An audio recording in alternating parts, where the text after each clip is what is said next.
First item would be roll call. Honorable James Cowie. Here. Alderman Grumhouse. Here. Chairman Novitt. Here. Alderman Widman. Here. Alderman Moore. Here. Alderman Morsch is absent. Alderman Luby. Here. Alderman Palmer. Here. 7 present, 1 absent. Mr. Chairman, we have a quorum. And thank you. Second item on the agenda would be the approval of the minutes from the September 7th, 2010 committee meeting. Is there any correction to those minutes? Motion to approve. Second. All those in favor? Aye. Opposed? Motion carries.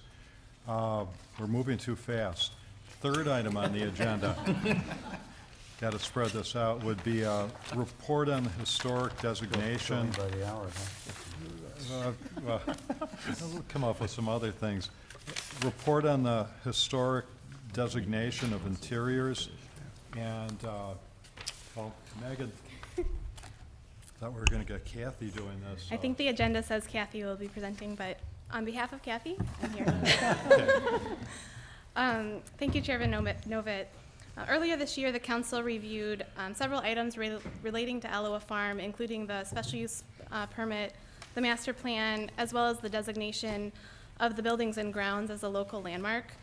At that time, the Historic Preservation Commission had asked that the City Council consider landmarking the interior of the buildings as part of the preservation measures for the building. The purpose of tonight's presentation is really to provide some background on the existing preservation ordinance with a focus on the interior designation. In response to the Historic Preservation Commission's request, the question before the council tonight is whether or not to direct staff to prepare a nomination for the interior of some specific spaces in Elawa Farm. The City Council adopted the preservation ordinance in 1998. The intent of the ordinance is really to preserve the historic character of Lake Forest. It establishes the Historic Preservation Commission, which is given the authority to review and issue certificates of appropriateness for modifications to historic structures. In 2009, the City Council adopted a provision for designation of interior landmarks. To date, there have been no nominations brought forward to the City Council, but this provision does broaden the protection of historic structures in Lake Forest. Just to provide some background, the ordinance provides a lengthy definition, but I wanted to highlight the flexibility that the ordinance provides to allow specific areas of interiors to be nominated, so you don't necessarily have to nominate the entire inside, but particular elements of an interior, such as materials, specific architectural detailing, and the like. Similar to the criteria for exterior nominations, interior landmarks need to meet one or more of the criteria noted in the ordinance. They really speak to exemplification of architectural types, association with noted architects, innovative design techniques, and association with people or events relevant to the history of Lake Forest. With respect to process, the submittal of a nomination for an interior space can be offered to the commission by an owner, a member of the commission, simple majority of the council, as well as a member of a local or federal preservation organization. Since the city owns the Elawa Farm buildings, the City Council can direct staff to prepare a nomination. Once a nomination is submitted, it would be reviewed by the Historic Preservation Commission, and then a recommendation would be forwarded to the City Council for final action. With respect to Elawa Farm, 4 areas have been presented on a preliminary basis as worthy of continued preservation. As you're aware, Elawa Farm has gone through significant restoration and renovation, and throughout that process, these areas in particular have retained a lot of the historic character as it existed back in the early 1900s. I can go into specific detail now, or if you have questions, I can go through them. But particularly, it's the hay barn, the tack room in the hallway, the curved ceiling of the cow stables, and the horse stalls. Just some considerations for the council with respect to local designation. Local interior designation does allow the preservation of important historic features. As I mentioned before, there is flexibility in the ordinance. Nominations can be specific, they should be clear, and provide some long-term protection of the interior spaces. A review process would be required for the elements that are part of the ordinance. The Historic Preservation Commission would be required to review modification to those elements and issue a certificate of appropriateness. Let's see. Really, given that the city has already taken some steps to preserve these spaces, interior nomination of the interior would continue that example for the community, and it would really protect the spaces for the long term. So right now, the council really has two directions that it can take. You can maintain the status quo and not direct that the interiors be nominated as local landmarks, or you can direct staff to prepare a nomination for the interior spaces listed on the screen. I'd be happy to answer any questions that you may have at this time. The first question is, I think the first building we should do is right here inside the council chamber for that. And I don't know why we haven't done this one. This one we renovated and spent a lot of money to bring it into historic shape as it was before, with a nice addition on it. So my recommendation would be to do our own city hall or council chamber is the first one, and then from there go and do Elawa, and you have Gorton and some of these other places. Gorton probably the front hallway to the school. I don't think the classrooms are nice, but again, we want to be sure to keep the building so that it's usable, and I think you have to be careful of that changes can, or limiting can make it obsolete in the future. And I'm sure we have many more than that we could prepare for that, but I would certainly move that this room itself be the first one on the list, just to say this is, we care about it, and we work out of this room right here. If we had designated this room 20 years ago, would we have been able to make the improvements we did? Yes. Okay. Is this binding on future city councils? Yes, it will be. If you designate it, we'd have to go through a process to undesignate it if we chose. But they could just Yeah, I mean, take a it's vote and do ultimately, it. I mean, it's all within their votes, but through a process. So it's pretty symbolic and nothing more. I mean, I I'll leave that as completely. a rhetorical question. Well, no, I'm asking the question. I mean, I completely understand why we put this in place, and I think it's terrific for private owners. Other than maybe the example and the symbolic benefit of doing it, I don't really know what us saying something is historic does, because it can, you know, if a future city council decided that they wanted to take this room, because we go to 12 aldermen and they wanted to change it around, they could just vote to do that. Now, whether there was something in place or not in place, they could still do it. They ultimately could after a process. I think the one thing that I would underscore is that, as we've seen, processes often have an impact on outcomes, and as a result, I think it might be a little bit understated to say that we can simply change it if we choose. I'll tell you, I think we should undertake one of these buildings, and I think you're prepared for Elawa, because I think as a former member of HPC, I think it would be awkward and difficult to help somebody through the process if we hadn't been through it yet. I mean, I just think that just getting through it once and making sure that we can get through it when somebody does do a private property designation of an interior space. Well, no, it would be awkward to be so new at something that we had no experience when it had a private effect.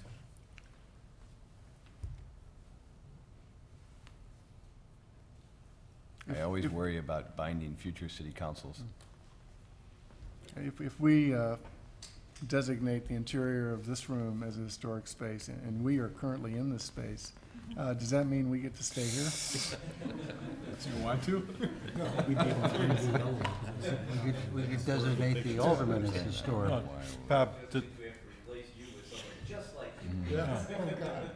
will they keep feeding us? Can't be done.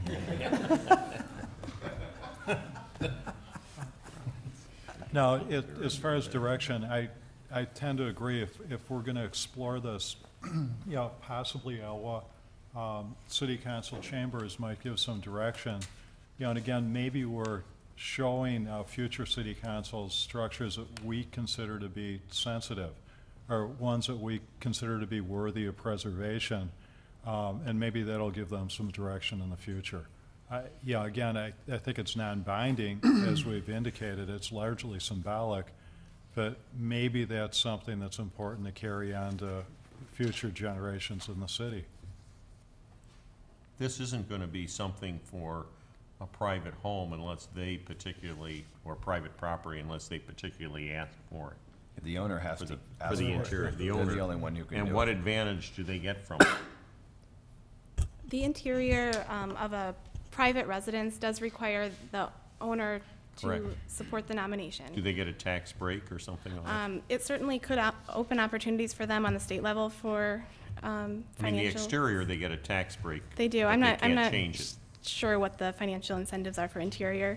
But it just offers a level of protection for significant spaces for private residents that aren't always visited by the public. For public institutions like this, it does provide protection for spaces that are enjoyed by the public and could be now and in the future. Unless there's a benefit, I certainly don't see any homeowners coming in and saying, I wanna. You'd be surprised how many people really take pride in the fact that they've restored something from 1920. Right. And they never want it changed. And they're willing to sell the house encumbered. I mean, it was the landmark status. What will the person buying it be willing to pay with it encumbered? That's the Less. question. Yeah. A lot, yeah. I think the more interesting road that this might take would be if Lake Forest College or other educational institutions asked us to give this blessing on some of their interior spaces. Let's go back a couple years and think about the Barrett Chapel. And if that had been designated then, that course of events might have been significantly different. That's exactly true. And so I think that that is really maybe where the real, where this thing is really going to have more significant play rather than this property or individual homes. Well, and I think it, it does help in the situation where you have a city property and someone from the community or a group from the community has done a lot to help you return that to its roots. I mean, it's a way of sort of saying to them, this meant, Correct. Reinforcement. it reinforces that this was a great gesture and that we want to, it's not going to be something that gets replaced 20 years later. Also, with Barra, Tabor was a designated historic building. That's why the HPC couldn't give a certificate of appropriateness for demolition. And the city council at that point, with that designation, had the right to authorize the demolition, as I would imagine they would with an interior designation as well. Unless I'm wrong, because it's an historic contributing building in an historic district. It Yeah, had the but- same protections as the designation of the But interior. it was only the exterior that was protected, and it was because the interior was what was really at the heart of the dispute, which wasn't protected, which is why, I think we ended up in part doing what we did. But as I said, if both the exterior and the interior had been protected, different story perhaps. Anyways, that's sort of old news.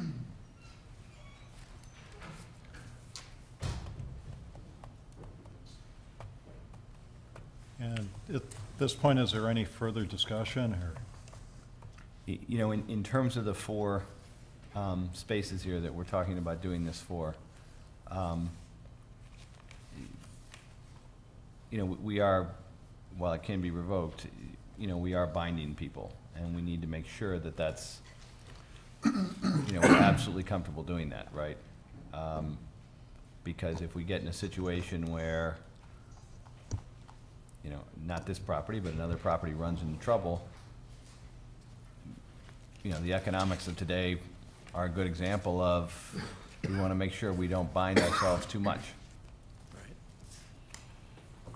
I think that's a very good point.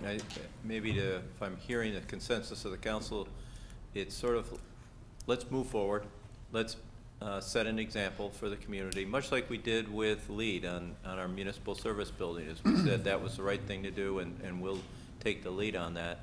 Maybe what I might suggest, if there's some strong feeling on the council to do the council chambers, that we pick one of the spaces at Elawa and this space. We go through the process, and then we can always add to it in the future. At least we'll test it out and make sure everything is going okay. I think that might be a good way to do it. I mean, you know, again, I think Elawa we've done unbelievable things on, and I certainly, you know, want to recognize that. And, right. You know, I'm just trying to make sure that we don't get in a situation where everything, you know, once we do this, the snow, you know, I think we will get probably recommendations to start preserving a lot of different city-owned buildings. Right. And some of those are probably good recommendations, and some of those I think we just have to be careful that we don't, you know, bind the future city council too much. Right. Well, and you also, I think, once the council takes the first step, I think you'll find the Preservation Foundation will encourage its membership to designate certain spaces, and Megan can correct me if I'm wrong, but it might even go to like the rotunda in the library. In the library. You know, it could be that kind of specific element, if you Mm-hmm. will. So I think that's one of the things that I think we'll just have to start, light the fire and see where it goes. But I want to do it cautiously so everybody knows exactly what this means, and we've worked out the bugs before we start having private residents come before the council. Is the exterior of Elawa Farms landmark? We did that recently. I What mean, was it, how do about you, 6 months, a year if we're ago? talking about you know, a cove roof, you can't change it unless you tear down the building or tear down the roof from the outside, and that's already protected. This is pretty rustic there. This is very developed here. I don't know if we want to throw the city council chamber in with a cow stable or horse stalls, other than the unconscious humor of joining us with them. So I would say, let's just do this. Yes. Well, the roof structure would be protected as an element that would have to be repaired, not replaced or covered. There'd be rules like that around it. I mean, it wouldn't be that you'd take the roof off. It's just, Well, I As would a say, structure, it'd be let's do protected. one or the other first. Let's not lump us in with Elawa or Elawa in with us. Do you have any strong feelings, Megan? If I understand correctly, they would actually be two separate projects. The Right. council chamber would be one Correct. project that was brought before the commission as a designation for an interior space. And Elawa Farm, with the areas directed by the council, would then come as a separate item. If there's an order to that and the city council wishes that the chambers be done first, we can certainly work to prepare something like that. But we'd also like some direction with respect to Elawa, because there has been so much work done out there. I think, in particular, the hay barn would probably be the most important interior space, and that's been preserved from the beginning, or identified as an area to be preserved. Is this something that the Elawa Foundation is, would very much like to happen? I And have is had this some- conversations with them, and they are supportive of. Is this something being driven more by staff in the city, or is it something being more driven by others? No, I would say The, that first and foremost, and correct me if I'm wrong, I think the staff is picking up on a conversation that has been out there for a while when we had the whole Barrow discussion and so forth. And we recognize that this was a gap in our preservation ordinance. And we've had a lot of conversation with Preservation Foundation members over the year. So I think this is just a natural progression of our preservation ordinances. Right. But I certainly think that the foundation is very interested in seeing further historic designation aspects out at Elawa Farm. Right. And if I could add, specific to Elawa Farm, when the Historic Preservation Commission was looking at the exterior nomination, they specifically asked that the council consider the interior as well. So that's one of the driving forces behind bringing this before you, is to kind of tie up some of those loose ends and bring this and ask you the question. Are you looking for two motions or one? Is that your point? Make a motion to do this one and then Separate motion. separate motion? Separate motion, do that one, yeah. I mean, I think this one is easier to do. That's why I thought this would be a good But- start, because we're right here. I think this one's easier to do. Having said that, this is where more of the work has been done, and I certainly don't want to offend anyone or any group if we've gone that route by sort of saying, oh, we like this idea, we're going to do this first. So I guess I'm looking for some help from staff if there's any sensitivity on that. And if so, then I think we should go ahead and do the hay barn first. Yeah, they asked first, so. Well, did they ask, or did it come from the staff looking for a structure to put this together, a program, and that one was a good one to do? But either way, I think that's a good Didn't think motive. about this one. I just think Yeah.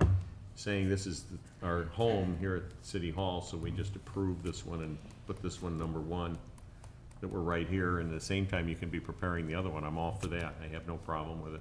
Right. And this request came directly from the Historic Preservation Commission as one of the city boards asking Yeah. the city See, they council, who's never the thought owner of the council. building. They never thought of the council chambers. Or the rotunda in the library. I mean, there's another prime Right. example of a historic area.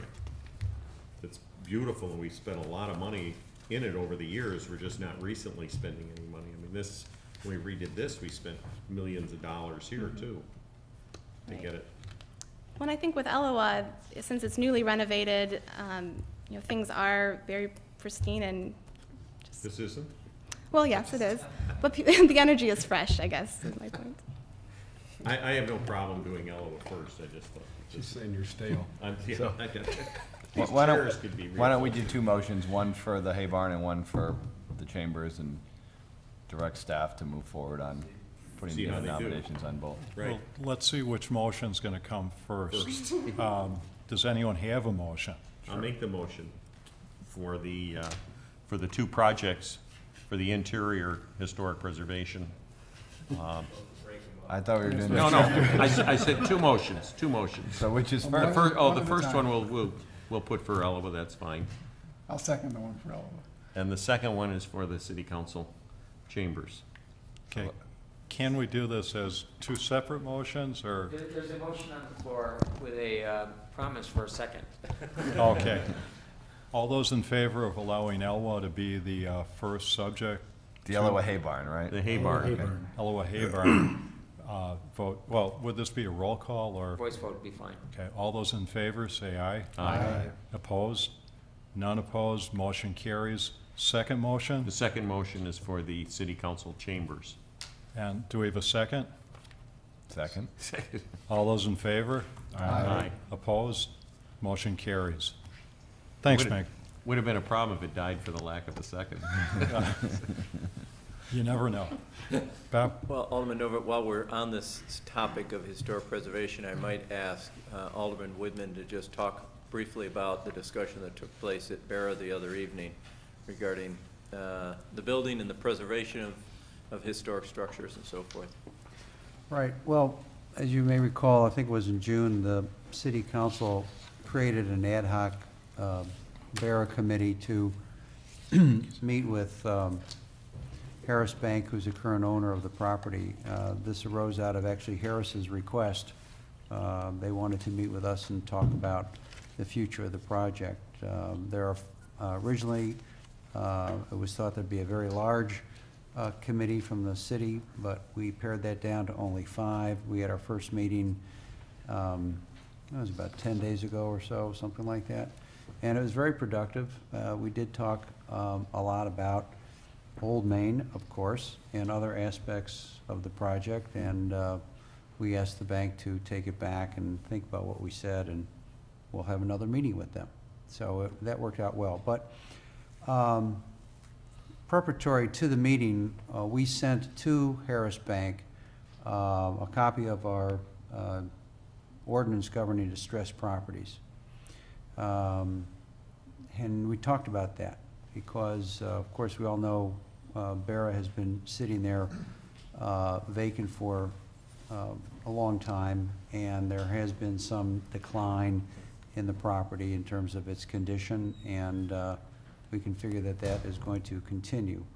The bank has taken steps to monitor the property and to make sure that it, let's say, doesn't decline too rapidly, too much.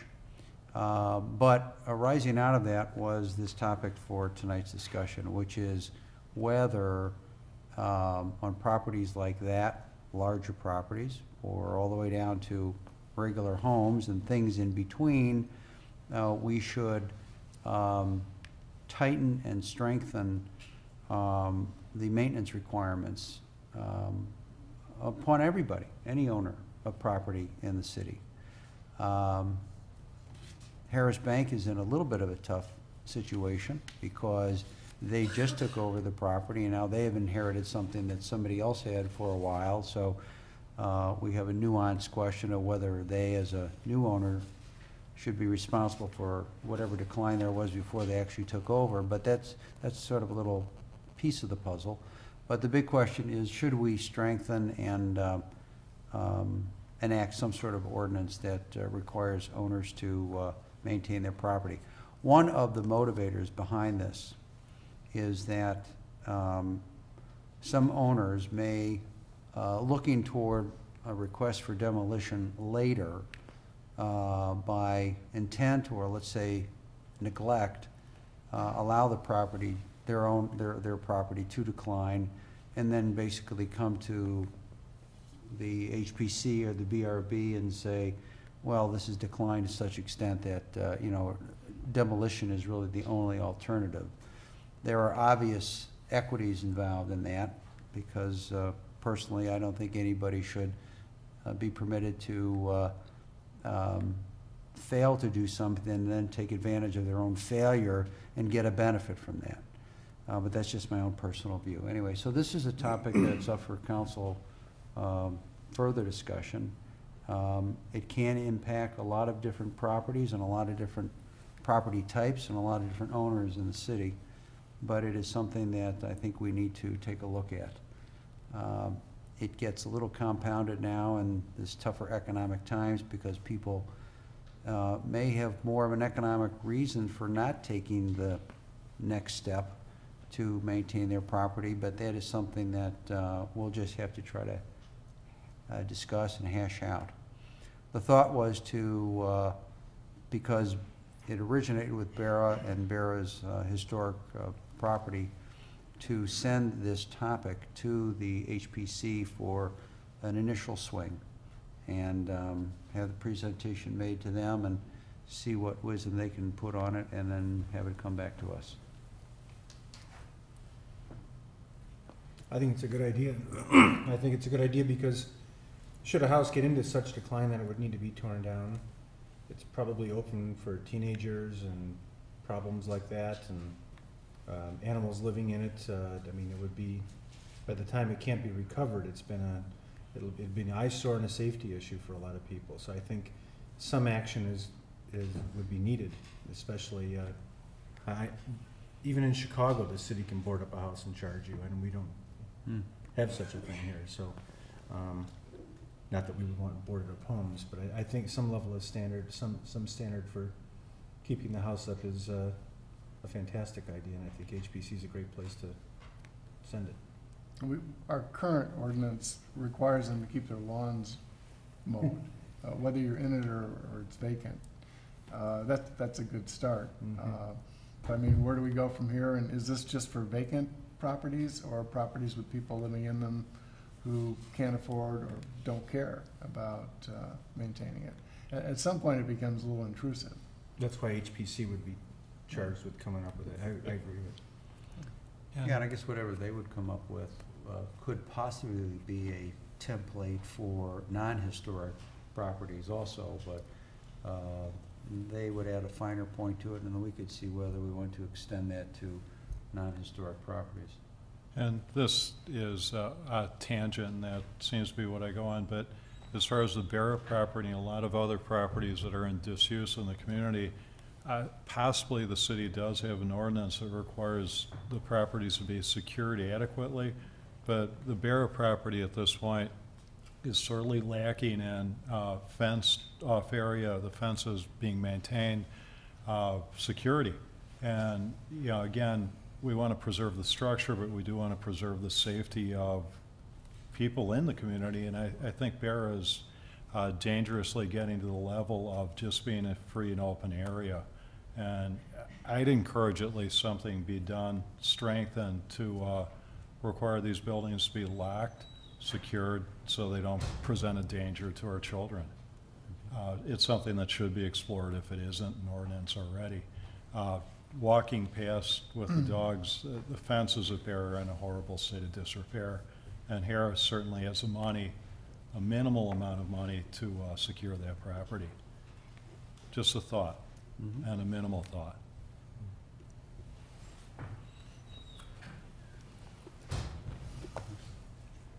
Any other discussion as far as the Barra property? So is this for action now, or is that just for? It would be appropriate to have a formal motion to send it off to the HPC and get your voice vote on that. That way it will be, you know, a clear direction for the HPC to take up the task. I'll make that motion directed to the HPC. Second. All those in favor? Aye. Opposed? Motion carries. At this point, it would be the part of the agenda for any other issues that might exist, or potentially, I guess, if we have other subjects from the council meeting that we might want to discuss briefly. We're on a narrow time frame. There's only really one item on the agenda, but I know that Ramesh is dying to come and speak to you if you have any questions. This came out of the Public Works Committee and recommendation to move forward with a engineering study for the Settlers Square, Green, Everett Telegraph, Everett Waukegan intersections there. I don't know if you had any specific questions. We only have 5 minutes. Do we want to do this now? It's up to you. How many questions do you have? Well, We spent a lot of time with it before, going over it on the widening the intersections with turn lanes and things. So this is pretty basic. It's approval of the contract for the basic engineering for the project to really get some idea of what the actual scope is rather than just, you know, preliminary. So I think Ramesh is kind of charging the stand at this point. do we really want to start the council meeting late? If you need 5 minutes, we can end now. Well, Yeah, it might be wise. we still got to take public comment. Any Well- public comment here? Yeah, why don't we hold off until the council meeting? But at least Ramesh is ready. For the sake of, well, we're set to go, but item 5 on the agenda would be opportunity for public comment on issues that were subject of the committee of the whole. And are there any members of the public who wish to address council? There being none, and asking, do we have a motion for adjournment? So moved. Second. All those in favor? Aye. Committee of the whole meeting for October 4th is closed. And we'll be back for council in about 5 minutes.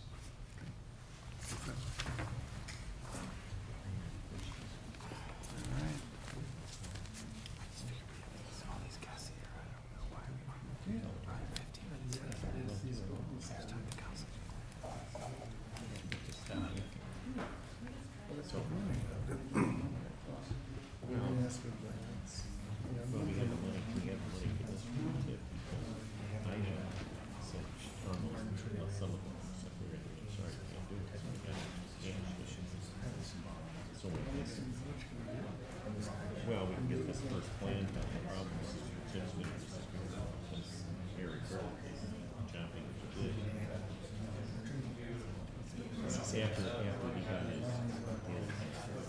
cable line for the internet fiber optic, once he got that,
Welcome to the October 4th meeting of the Lake Forest City Council.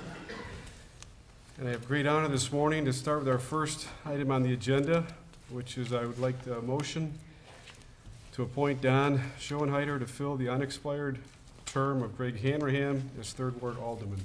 So moved. Second. All in favor? Aye. Opposed?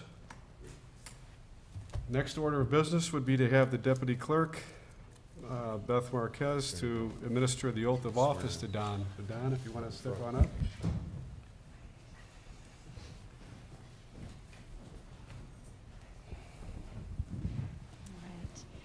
You could raise your right hand and repeat after me. I, Donald P. Schoenheider, having been elected to the office of Alderman of the City of Lake Forest in the County of Lake and State of Illinois, do solemnly swear that I will support the Constitution of the United States and the Constitution of the State of Illinois, and that I will discharge the duties of said office according to the best of my ability. Congratulations.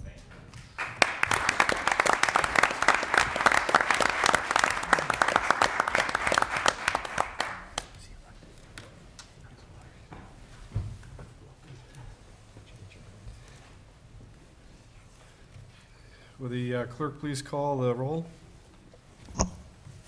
Honorable James Cowie, Here? Alderman Grumhouse. Here. Alderman Novit. Here. Alderman Widman. Here. Alderman Moore. Here. Alderman Morsch is absent. Alderman Schoenheider. Here. Alderman Luby. Present. Alderman Palmer. Here. 8 present, 1 absent. Mr. Mayor, we have a quorum. Thank you. Will you please join me in a pledge of allegiance? I pledge allegiance to the flag of the United States of America and to the republic for which it stands, one nation, under God, indivisible, with liberty and justice for all.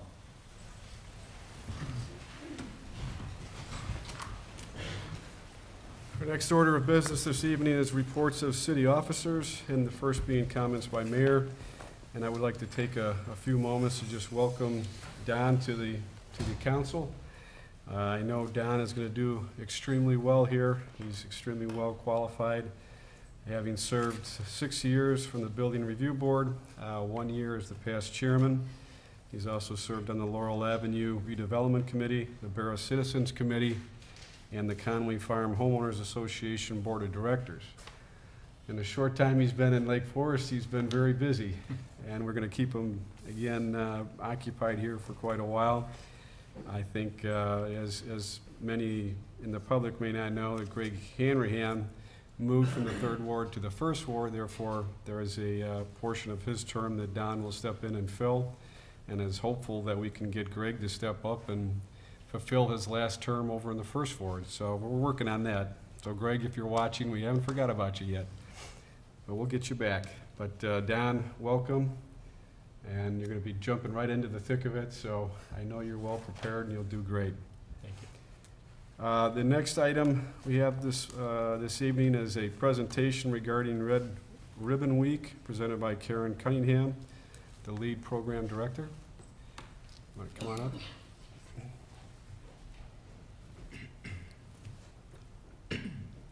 Good evening, and I would like, on behalf of LEAD, to thank the City of Lake Forest for their continued support. And this year's Red Ribbon celebration will begin October 25th and end on November 7th, where we have our 3rd annual Red Ribbon Race, which is a 5K run and 2-mile walk for families at Elawa Farms. And Lake Forest will be decorated by the Scouts with red ribbons to help remind parents to speak up to their children about smart choices when it comes to drugs and other risky behavior. In addition, the Speak Up Prevention Coalition is launching a community-wide drug collection program with the help of the Lake Forest Police Department. And we really want encourage all families to dispose of their unwanted medication safely. And so we want to get this brochure into the hands of all parents and it's about the abuse of prescription and over-the-counter drugs and information on disposing of your unwanted medication safely at the police department. So thanks again for all your support. Any questions? Any questions or comments for Karen? No? Can I just hand these? Thank you. And good luck with the week. Appreciate everything you do for the community and lead taking up this effort.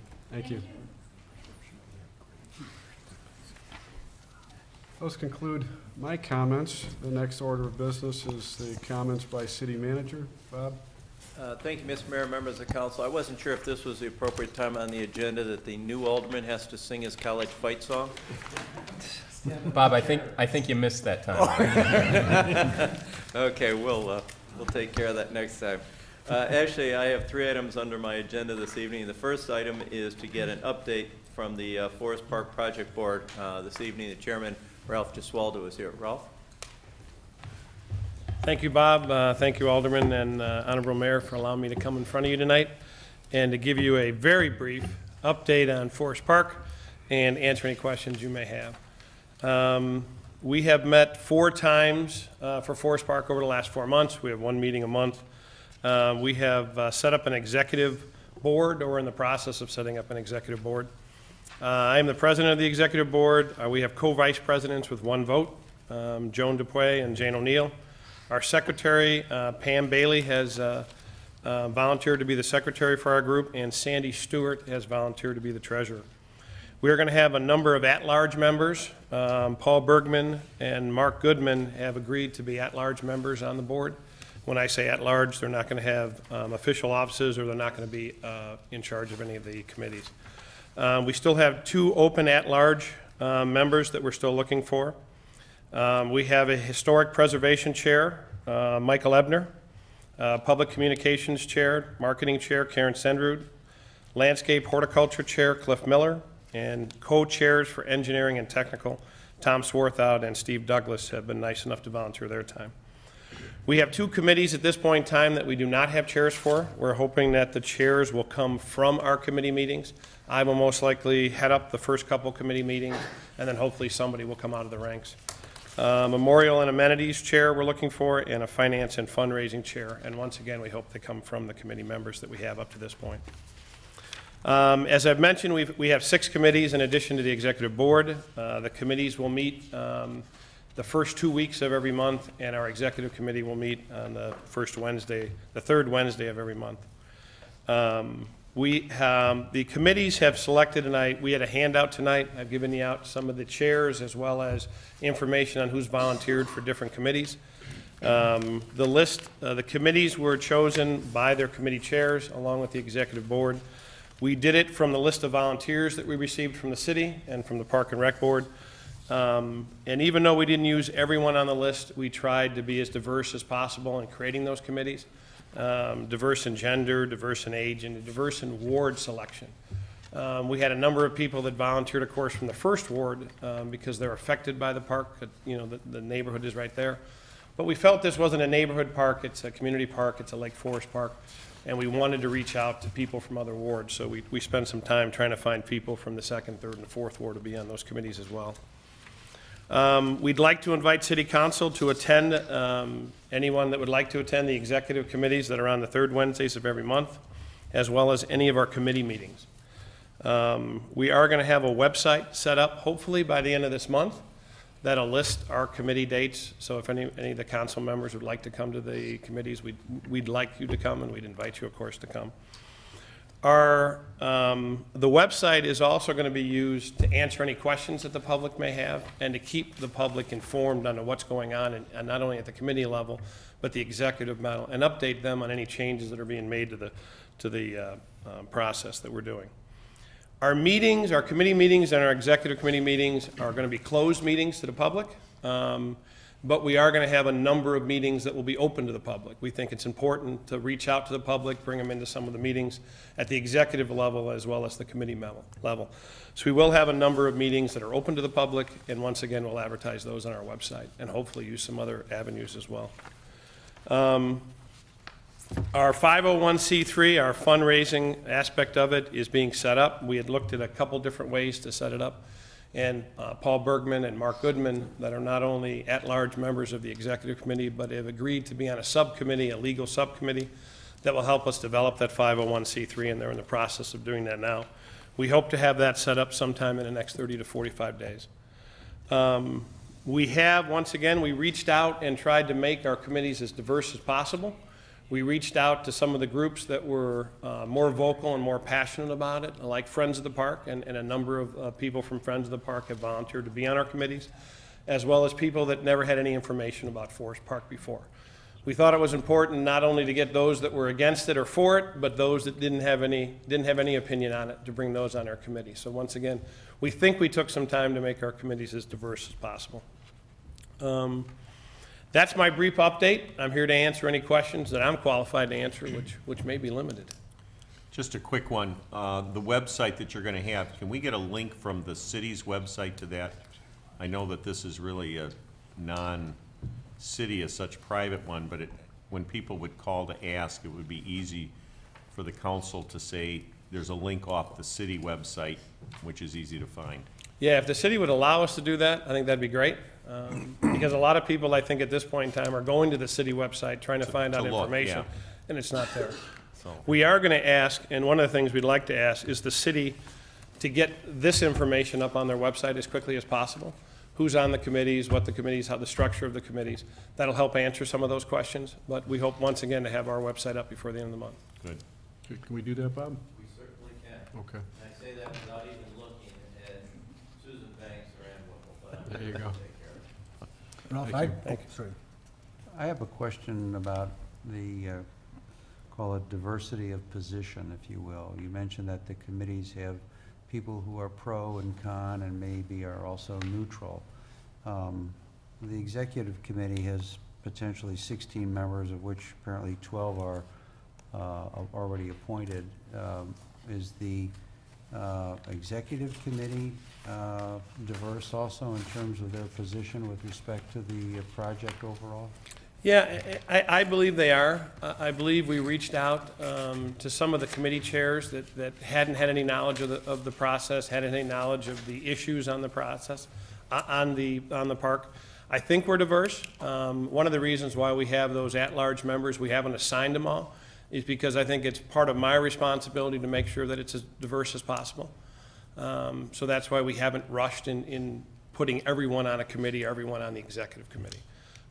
So I think that's the challenge that I have as the president of it, is to make sure that we maintain that objectivity during the process. Right. I think what we hear from you later on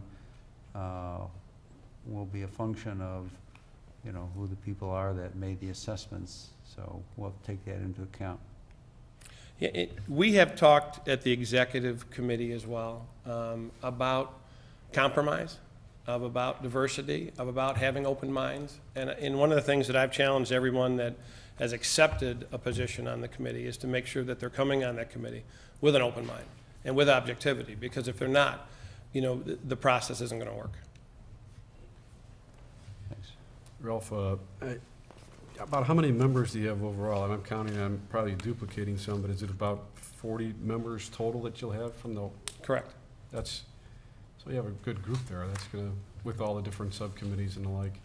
Yeah, you know, we talked about numbers, and even though I didn't want to get locked in on that committees had to be set up of 9 members or 10 members, we think some committees need to be larger than others. We really haven't delved into the fundraising committee at this point in time, but I think that's probably going to have to be the largest committee of them all, and we haven't even got started with that committee. We left some of that objectivity up to the committee chairs, how many people they wanted, so I think by the time the process, we still have some open positions on amenities, open positions on fundraising, and I know that Tom Swarthout is also looking at a number of people for the engineering committee as well, along with his co-chair. So I think we'll have well in excess of 50 members or 50 participants on these committees by the time we're all done. I got one more question for you. As far as timing, obviously we hear a lot here at our level and through the city. Once you get all these folks together, what do you have will you have a calendar as far as, laid out for the year, for 6 months, for 3 months? How is the timing and how is it going to work, and how is the public going to be aware of the timing? We hope to set up a calendar at our next executive committee over the next 6 months. One of the things that I have been careful not to do is to lock ourselves into timelines or dates. I think one of the worst things we could do is rush this process. Until we're satisfied as an executive committee that we've searched all alternatives and made sure that we're making the right decisions before we come in front of the HPC or the Park and Rec Board and, of course, eventually City Council. So we don't want to get locked in on a timeline, but we will have our committee meetings set for the next 6 months, and we will have a sample timeline of where we think we'll be in the next 6 months. But once again, we don't want to get locked into it. And going to ask the question that I don't want to ask. Looking on the boards and committees, and I'm thrilled this is moving along because I've gotten, I'll say, a lot of phone calls, a lot of letters expressing a wide range of opinions on the park project. Noting on the lists that have been supplied of members of the committees, this list obviously expands beyond Lake Forest. There are certain members on the board's executive board that don't live in Lake Forest. So we're drawing obviously talent that goes beyond the community. I'm trying to get at least a feel, just so I could answer questions that are going to be put forth to me, why we're expanding beyond people that live in Lake Forest. Once again, we wanted to reach out to the people in the area that had the expertise that could help move this forward. We didn't limit ourselves on any one group or any one, ward. There were some opportunities of people outside Lake Forest that had a great deal of knowledge about Forest Park, and that had offered their time and also had offered their services. Mark Goodman, for example, had offered his legal services, to help the project, and we thought that was a positive. There's another member on one of the committees that actually came out of the Friends of Forest Park. We had asked them who they felt they would like to see on the committee to represent the Friends of Forest Park. And that was the name that we received for them. He has a long history in Lake Forest. He's somebody that I thought added extreme value. So we thought that was an exception we should make as well. I appreciate it, just so I could answer the question now instead of by phone calls during the week. And I'm sure that a lot of council members have received a number of phone calls on the project. And one of the things we hope to do is set up that website, because I think that the lack of knowledge or the lack of information, I shouldn't say knowledge, has caused some of that apprehension. And I think we need to be as open as possible. That's why we're going to have some of our meetings will be open to the public. That's why we think we need the website. But we need your help in making sure that if there is a question, and I know that some of you have reached out to me in the past, and hopefully I've gotten back to you expeditiously and answered your questions. And I think it's important to keep those lines of communication open. Yeah, agreed. Thank you. Any other questions? Any other? Thank you very much, Ralph. Thanks for your time. Good luck. Appreciate it. And congratulations.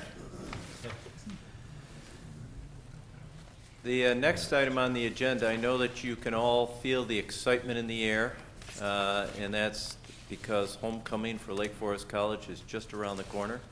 And here this evening, we have another special guest with us, which is the president of Lake Forest College, Stephen Scott, to give us an update as to what's going on campus.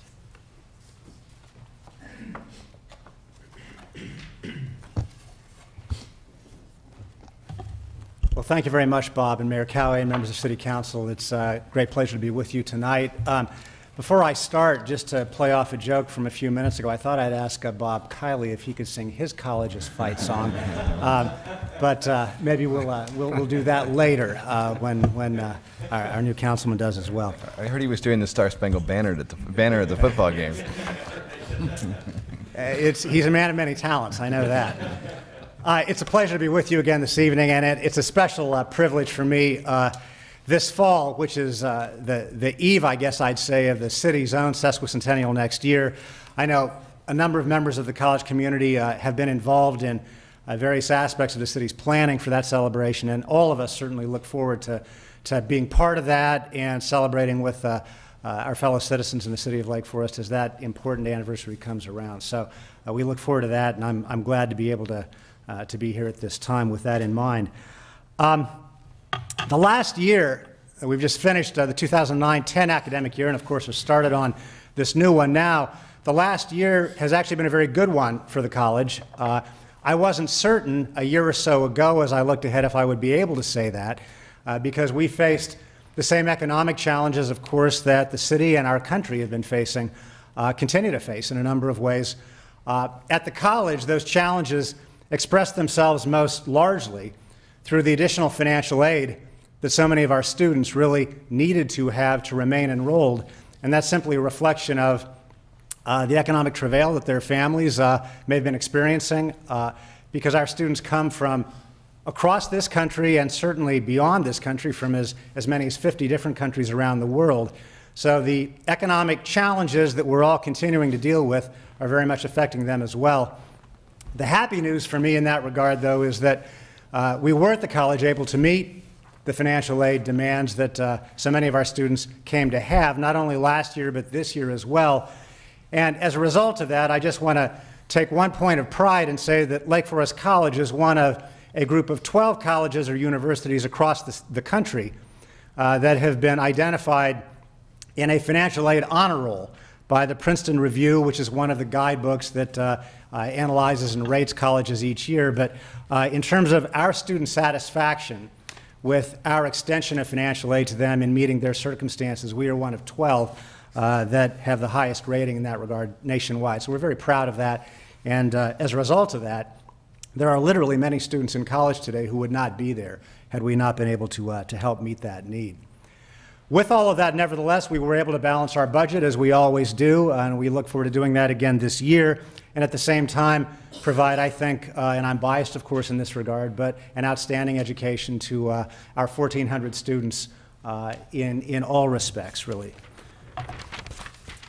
A couple of good things to just highlight from the last year. One of them, maybe both of them, you're all aware of, but the first, I suspect many of you may have seen a story or at least heard last spring about the wonderful bequest from our 100-year-old alumna, Grace Groner, who died last January, but left an amazing fund of $7 million to work to the benefit of Lake Forest College students who are going either on study abroad programs or doing internships, which are so important to students today as they prepare for the future after college.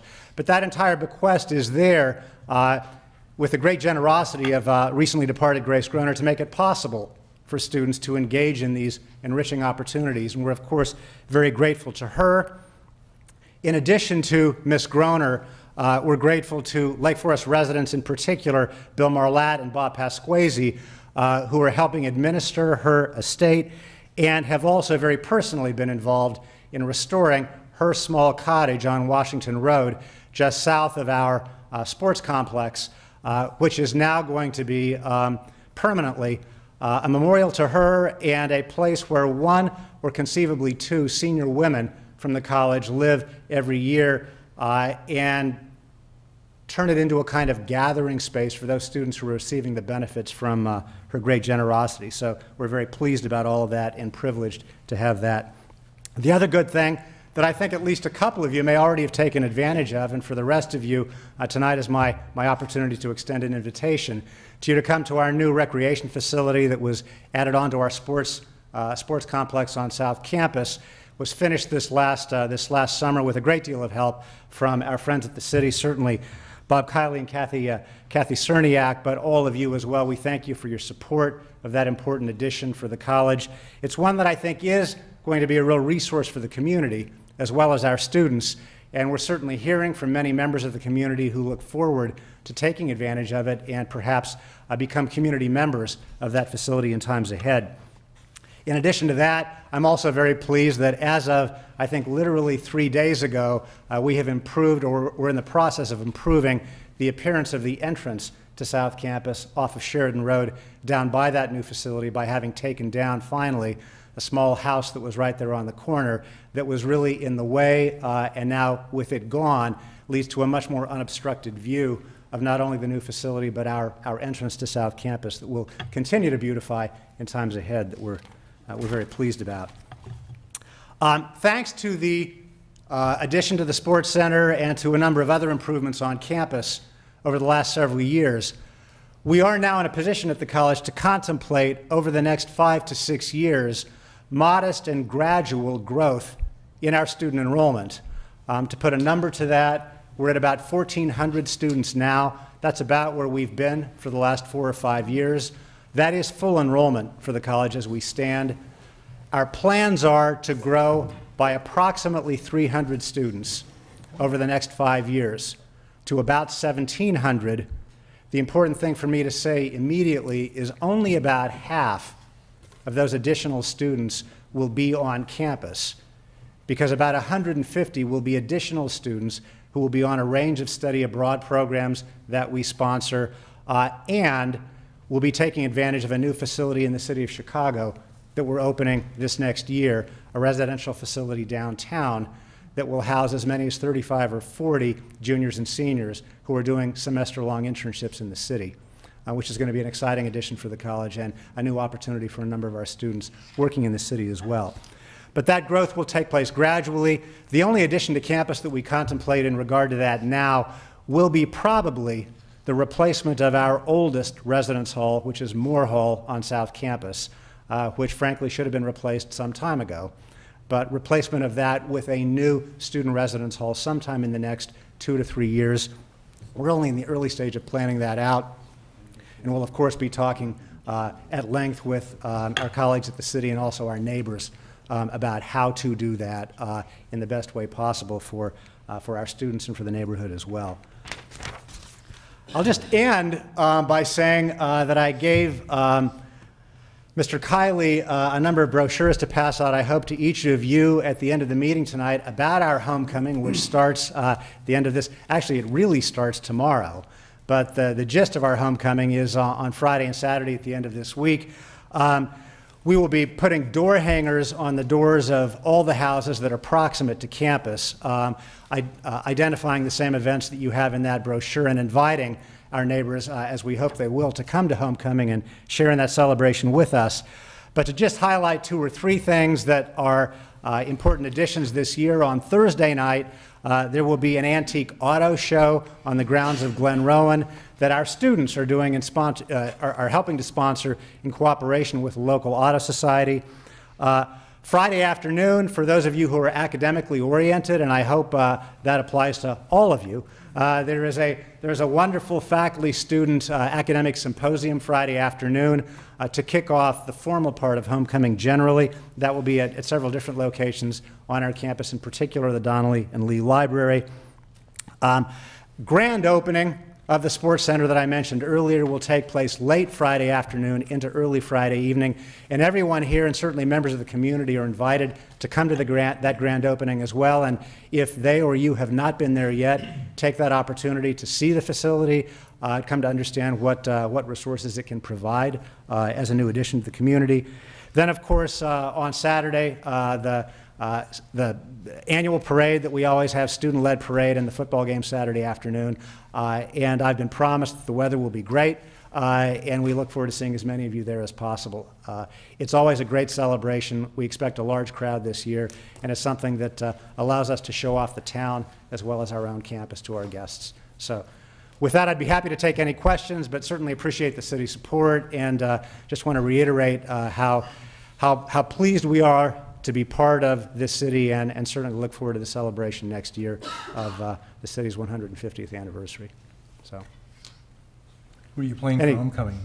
We're playing Beloit, and this is as I think the phrase goes, this is a building year for our football team.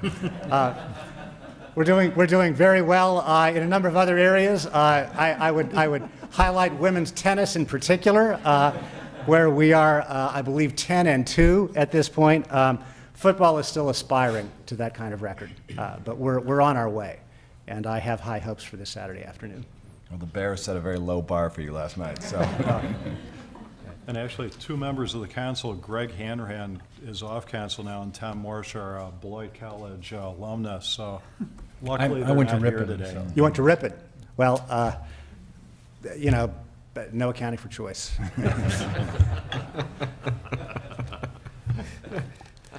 Any other questions? my I hat. understand Bob Caddy is going to be the honorary grand marshal of the parade as well. You know, I've been looking to have that opportunity actually for a number of years. It never gets extended to me. I'm not sure why. But, He's stepping up to volunteer, don't worry. That's right. The statute of limitations hasn't run out yet, so. thank you very much, Mayor. Thank I you. appreciate it. Thank you, Steve.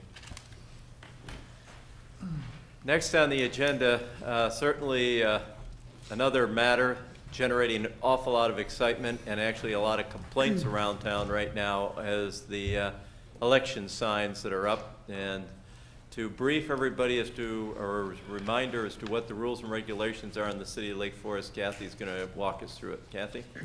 Just very quickly, we have been receiving a lot of phone calls, a few from people who would like to put out signs, most of the calls from people who would like us to remove signs.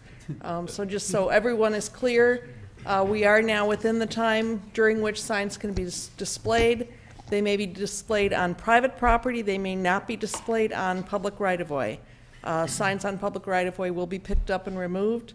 One sign per candidate or issue may be displayed on a private property.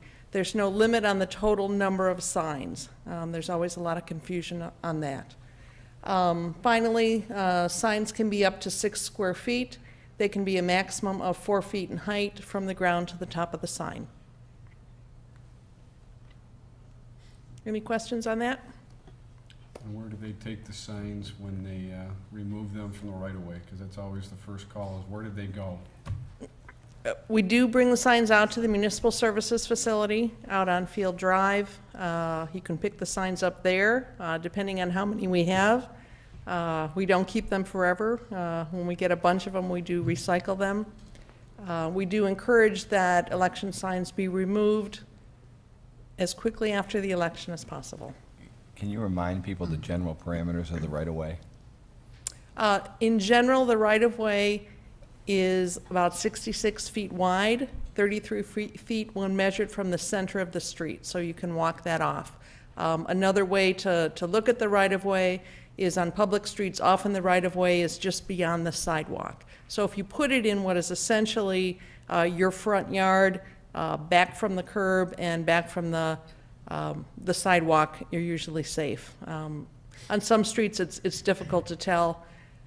We don't go out there with the tape measure, those that are close to the street. We do enforce based on complaint. All of our inspectors are also instructed if they see signs in the right-of-way in violation to pick them up so that we're not making special trips. Just for people's knowledge, generally if they have a fence along the front, a stockade fence or whatever, along Green Bay or Deer Path, if they're in front of the fence on the street side, generally they are not in compliance then, correct?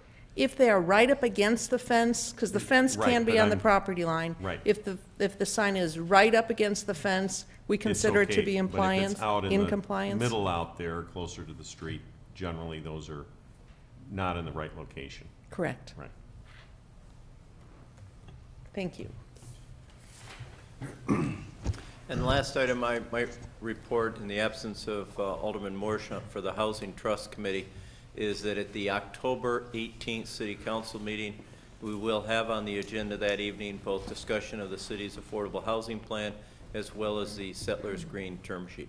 And we will make sure that that is posted on our website and notice goes out to all the interested residents. And that completes my report for this evening. Thank you, Bob. Our next item on the agenda is council committee reports, first being the Finance Committee, Alderman Drumhouse. Thank you, Mr. Mayor. As you all will recall, at the last Finance and City Council meetings, we needed to consider the fiscal year 12 fiscal policy. There were some changes that were outlined. I had also proposed some additional language, which has now been more properly wordsmithed than what I had put forth on pages 2 and 4, I believe. As well as some additional language that was put in regarding land sales and fund restrictions. So I think at this point it's been pretty well vetted, but I'm happy to take any comments if anyone has any. Otherwise, I'll assume we will take a motion to accept the fiscal year 12 fiscal policy.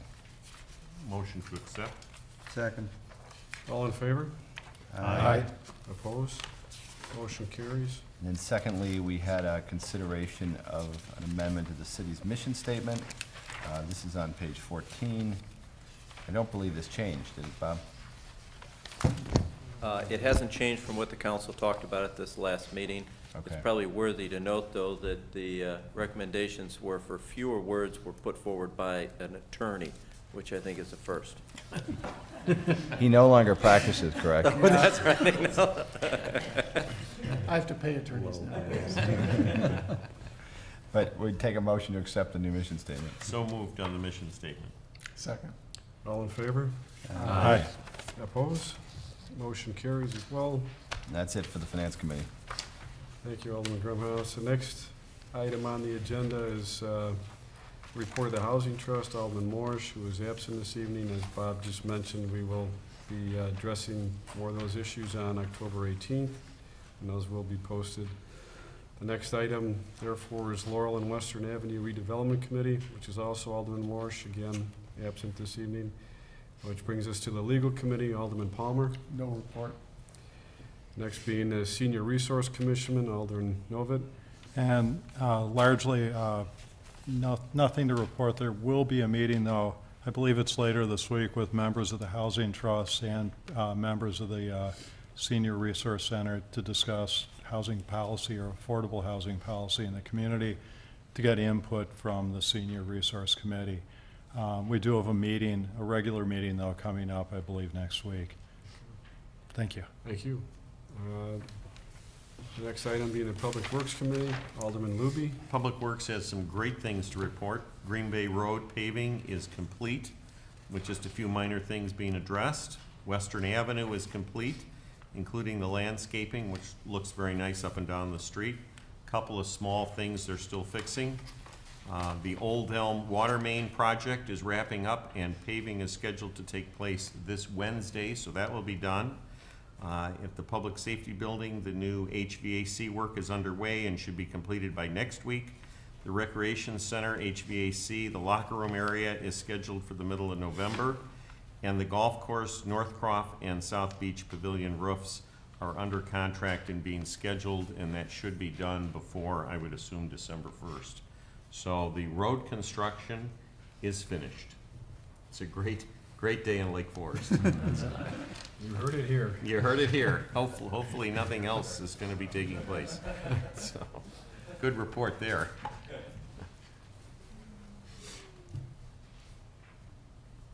You also have the... Oh, I have the award of the preliminary engineering service contract, and that'll be presented by Ramesh and Ken. Yeah, that's the whole rest of the agenda here.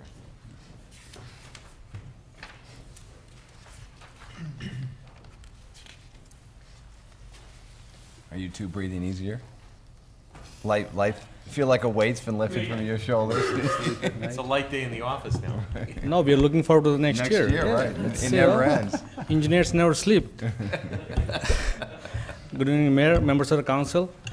Welcome, Dan, to the council. So, as you can see, excitement never stops at the council meeting. So, today I'm here, as Alderman Luby has mentioned, we've been going over this report for the past 6 months. As part of the Waukegan-Everett corridor improvements, a study was organized. Study was done by engineering firm to check out basically what are the issues we have in that corridor, what are the safety improvements can be made, and more importantly, what traffic safety enhancements we can make in this, as you can see, very busy corridor. Council, the Public Works Committee looked at the report in September and October of 2009, and in December, the council accepted the report. And out of those reports, there were a few recommendations which the council thought were very important for this side of the town. Out of those recommendations, 5 of them were the ones the council said that these are like the priority recommendations that we should look into moving forward. Just to update you on those 5 options which the council and also which was also discussed in the Public Works Committee report in September. Option 1 was to extend that eastbound right turn lane on Everett to southbound Waukegan. That was, again, the council and the traffic study report and the residents all mentioned that the traffic usually backs up on Everett in that west approach, And so that was like one of the main options to work on, is that extended eastbound right turn lane. Obviously, this involves ICC with the railroad tracks, involves, city does have the property at the southwest corner of that, but involves ICC, IDOT, Waukegan Road belongs to IDOT, and also Metra. So there's 3 agencies which involve, but at least that's the option is there. The next option was to addition of a northbound right turn lane on Telegraph to eastbound Everett. Again, this option is all within the city property. It's a, like to add a right turn lane, because one of the other issues we heard through that traffic report was there was a lot of cars were backing up on Telegraph, especially during school hours, and they were not able to get into the lane. Now they got a stacking lane, and people who want to go to the station straight across, there is no traffic, so they both are not fighting in the same lane. So it's 2 separate lanes, so add a northbound right turn lane. The option 4, again, this is also a tough option, is to add a southbound right turn lane on Waukegan to westbound Everett. This was, again, identified by a lot of fender benders we had there, where people, again, stack up on that southbound approach, and then they want to go westbound to Everett. Option 5 was to modify the Waukegan Everett, as we found out from that report that there were a lot of freight trains and the passenger trains go through that intersection, and there is something we can do once the train passes to extend the lights on Everett, so that you can relieve some of the congestion on Everett. So that's something we're going to be talking to the IDOT. Again, it's IDOT. The way IDOT does their signal coordination is they look at the entire corridor. They just don't look at Waukegan and Everett. They look from like 22 all the way down to 137. And with the Waukegan Road having like 40 to 50,000 average cars per day, they want to move those traffic. And what we call is the secondary streets, which are the cross streets, are not given that much green light. But at Waukegan and Everett, it's a unique situation with the train station and the number of trains we carry. So there might be some opportunity there. Again, we have to discuss that with IDOT. And the option 7 is that implement pedestrian safety. Some of the stuff we have done, like adding that crosswalk, put those crosswalk signs. And with this Waukegan streetscape lighting project, we're going to add some pedestrian push buttons at Waukegan and Everett to enhance those safety items. So the study which we are recommending right now, the proposal is to do what we call is a preliminary phase 1 for option 1 and 4, because those require IDOT, ICC, and Metro approval. At least find out what are the terms, is there any right-of-way purchase, what are the timelines, and what is the actual cost of that. Option 2, they're going to do a phase 2, which is like ready to go with the construction drawings, because all the properties within the city of Lake Forest, and we can do that.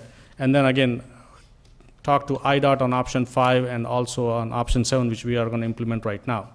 So this proposal is to, again, to do a phase 1 for option 1 and 4 and do a full phase 2 for option 2. And when funds are available in the future, we can at least, there's a set of plans ready to go to bid that project. Just to show, what those options are, just to put in drawing. Option 1 is the eastbound. So this is Waukegan Road, Everett, Telegraph. Option 1 is to extend this lane. As you can know, right now there's only 2 or 3 cars can sit beyond the tracks as they head to southbound Waukegan. This option will extend it all the way beyond the tracks, west of the tracks, so that now you get at least 10 to 12 cars who are going to be in this right turn lane. That will free up the traffic who are going left, northbound Waukegan, or want to go straight. So in the morning rush hour, per the study, they found out that a lot of cars were making the right turn.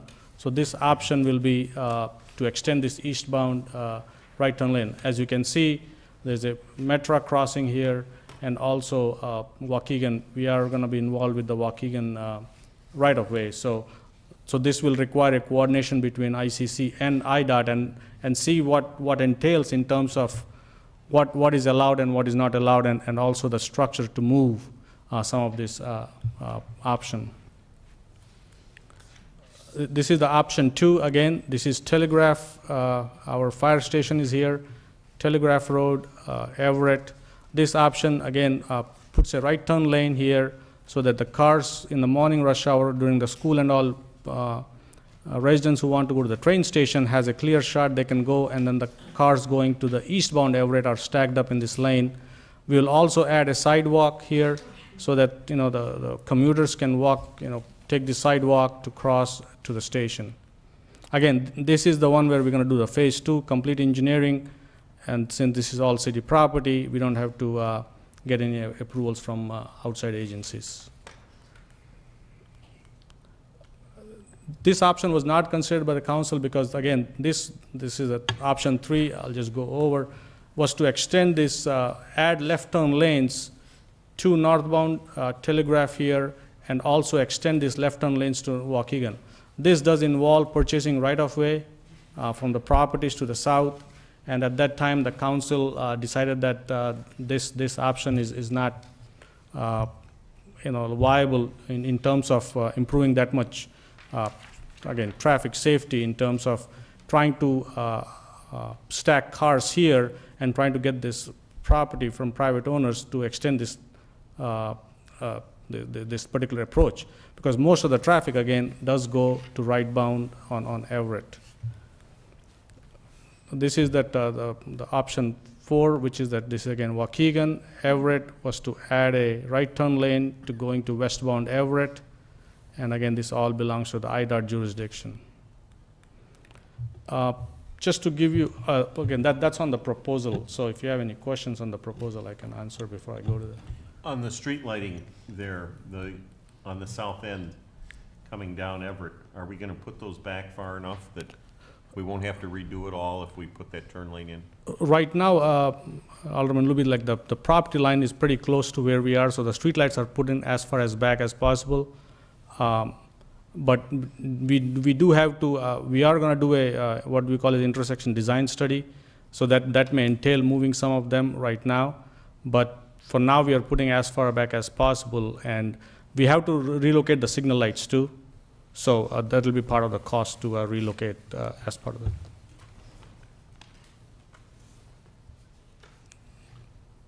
So we are asking for a motion to...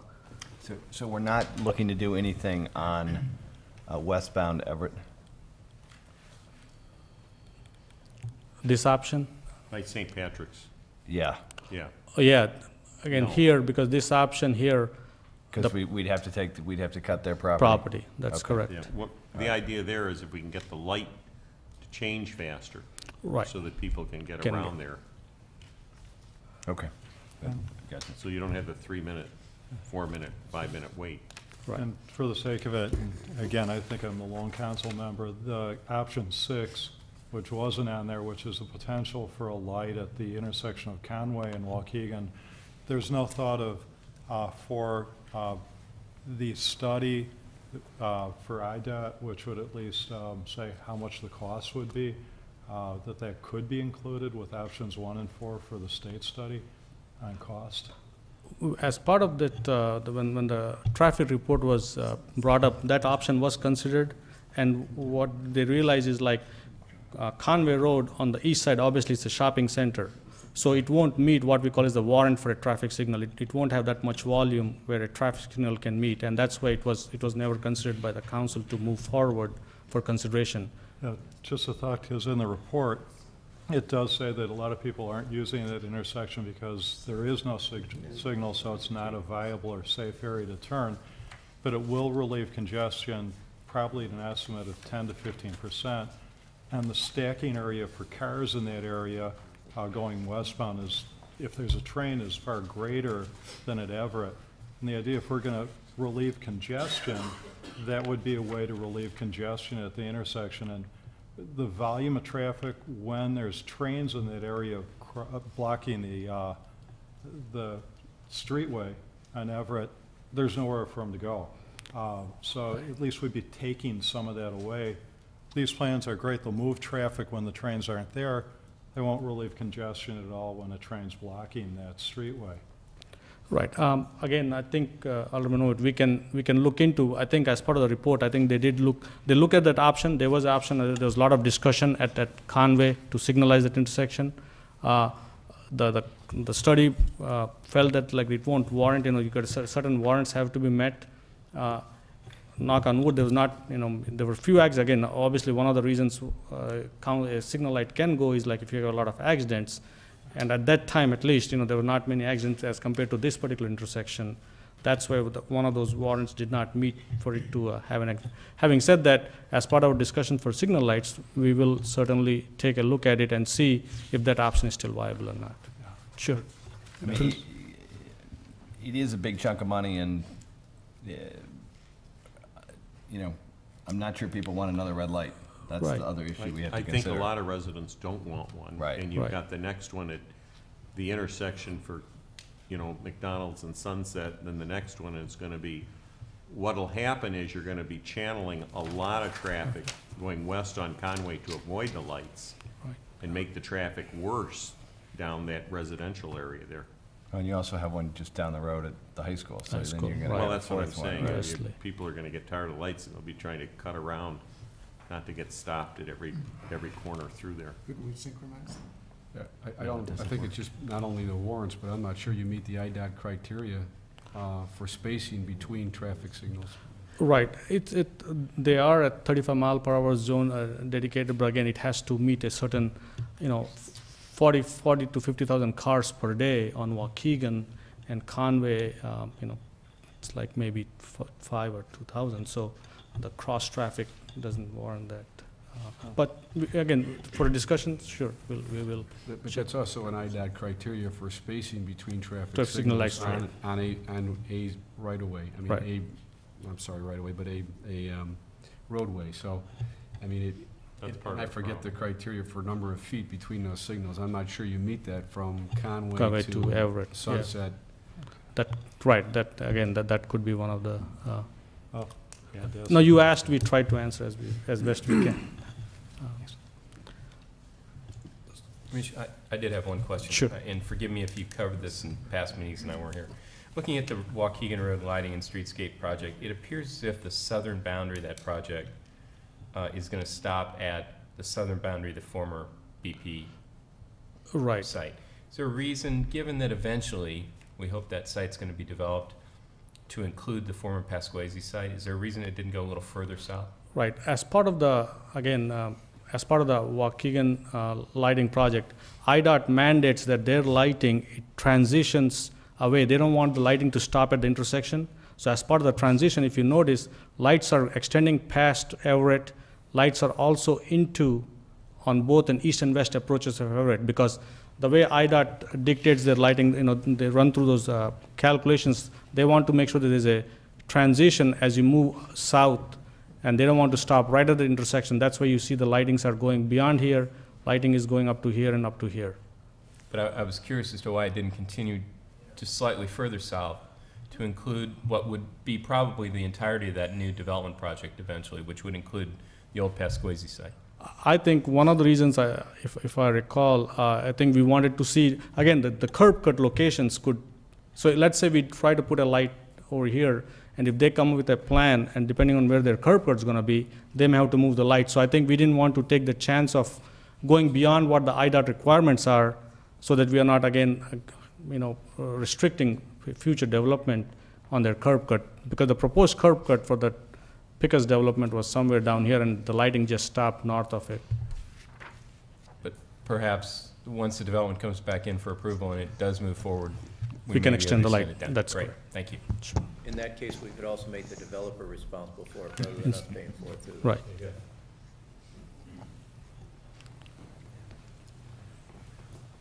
Any questions? If I can briefly update on the TIF funds.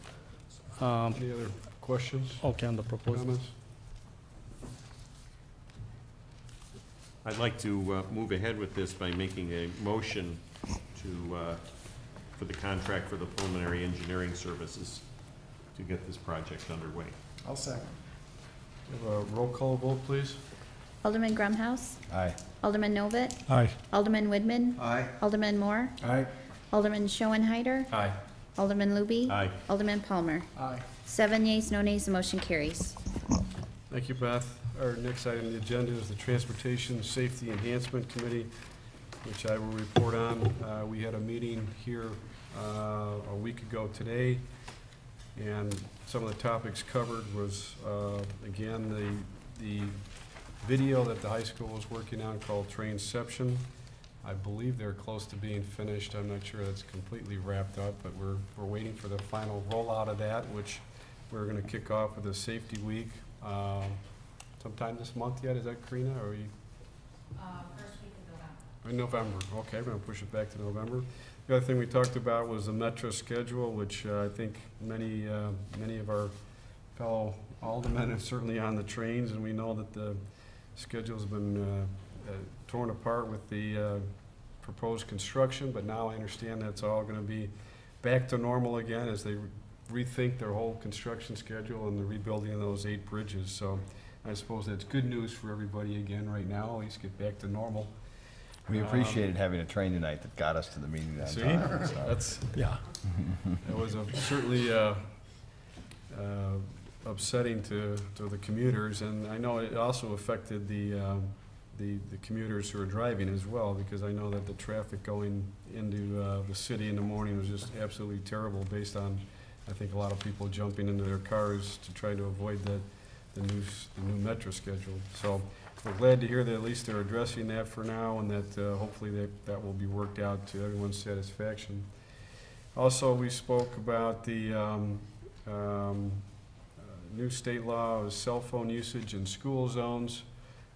We asked the police chief to get some more information out to the public as to how that new law actually works, how it's written. I know they did some enforcement in the school zones, and there's the law is that you, within a school zone area, you're not allowed to be on the cell phone when children are present. So it's, and I want to get that clarified and get that out to the public, because I think we did some enforcement, but I'm not sure that the public in general knew how that new law takes effect. So we will get more information out to the public on that as well. When they are present means when they are in school or when they are walking along the sidewalk or something? Now, when they're physically present. So when they're physically, 5:30 in visibly the afternoon at a field present. hockey game. I couldn't tell you that. I think that's where I wanted to get some clarification, and there's also rules as to whether, could you use Bluetooth, can you not use Bluetooth, and my understanding is you're not allowed to use any type of accessory, although it's very hard to determine, as the person talking to themselves, are they talking to someone else, how do you enforce that? But again, I think that's where we want to get some clarification out to the public and get them to understand what that law entails. And again, the law was passed certainly from a safety standpoint to encourage people not being distracted in the presence of school-age children. And we also spoke about, of course, school kids as well, walking across the street with phones in their hand and not looking either way. And that's a whole other issue, which, again, I think there's going to need some more education on. But we'll get the information out on this state law that is just being implemented. That brings us to the next item on the agenda, which is an opportunity for public to address the City Council on non-agenda items. Do we have anyone from the public that wish to speak on non-agenda items this evening? Hearing none, we will move on to the consent agenda. We have 3 items on the consent agenda this evening. I will read the 3 items, and then you may take them collectively or piecemeal as you wish. First item being approval of the minutes of the September 20th, 2010 City Council meeting. The second being approval of authorized invoices and payrolls. And the third being authorization of treasurer's warrants to meet expenses of October 2010. Any questions, comments, or motion to approve? Motion to approve? Second. This is a roll call vote, please. Alderman Grumhouse. Aye. Alderman Novett. Aye. Alderman Widman. Aye. Alderman Moore. Aye. Alderman Schoenhyder. Aye. Alderman Luby. Aye. Alderman Palmer. Aye. 7 yeas, no nays, the motion carries. Thank you, Beth. Our next item is additional items for council discussion. Any other discussion this evening? Hearing none, I'd ask for a motion for adjournment. So moved. Second. All in favor? Aye. Aye. Thank you. Meeting is adjourned.